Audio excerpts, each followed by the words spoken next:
Hola amigos, bienvenidos a una nueva emisión de Épocas del Mundo. Sin dudas, el año 1970 fue convulsionado para el mundo y en especial para la Argentina, que vivió de los primeros meses graves acontecimientos que sacudieron la opinión pública y quedaron para siempre en la memoria de los protagonistas y la sociedad toda. Precisamente uno de estos hechos ocurrió el primer día de febrero y por la magnitud del mismo se lo llamó la tragedia ferroviaria de Pacheco.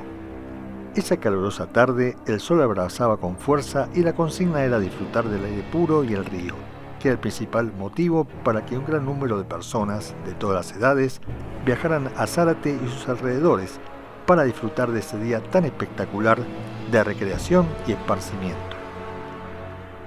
El sol brindaba sus últimos rayos y cayendo la tarde, ese fatídico 1 de febrero de 1970, estaba pronto a partir la formación de El Zarateño, con destino a Retiro. En el mismo viajaban 1090 personas, cuando el reloj indicaba las 18:50 y la estación de Zárate estaba abarrotada de viandantes que con los rostros arrebatados del sol, cansados pero felices, regresaban a sus casas en grupos familiares y de amigos. A esa hora, también en dirección a la estación Retiro, afilaba las vías el tren número 1016, Estrella del Norte, que había salido el día anterior desde la capital de Tucumán y llevaba 260 pasajeros y vagones de carga. La formación proveniente de Zárate, abarrotada de gente, iba en camino lentamente hacia su destino final, cuando una falla en la locomotora hizo detener la formación cerca de Benavides, en una zona despoblada y con escasa iluminación, a la altura del kilómetro 36. Ya había transcurrido más de 40 minutos mientras el maquinista y el mecánico trataban de reparar el inconveniente.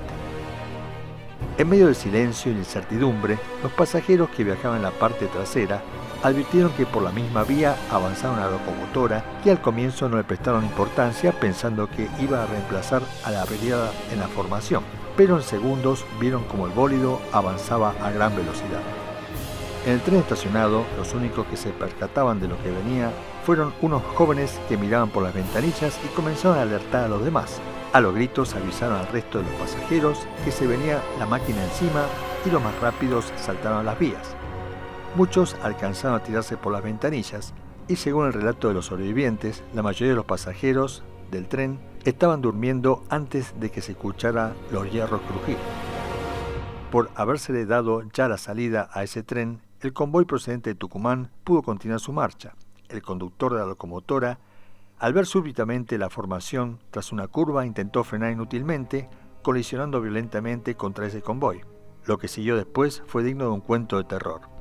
La locomotora del tren 1016 se incrustó en el último coche del tren 3832, destrozándolo casi totalmente y elevándolo sobre la cabina de motores.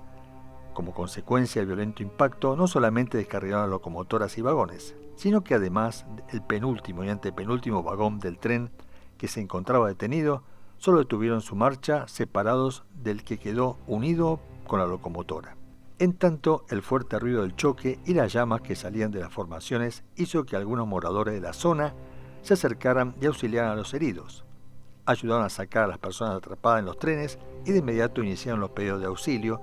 Inclusive los propios pasajeros de la formación, que salieron ilesos, ayudaron al rescate de los heridos. Minutos más tarde, ambulancias y dotaciones de bomberos llegaron al sitio para asistir a los heridos, rescatar a las personas que estaban escondidas entre los hierros retorcidos y la dura tarea de separar los cientos de cadáveres que aparecían a cada minuto.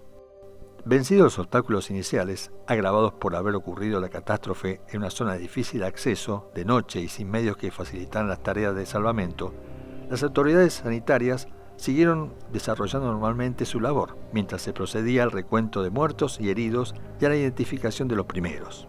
Ese paraje tranquilo se había convertido en minutos en un escenario de gritos, de dolor y auxilio de las víctimas.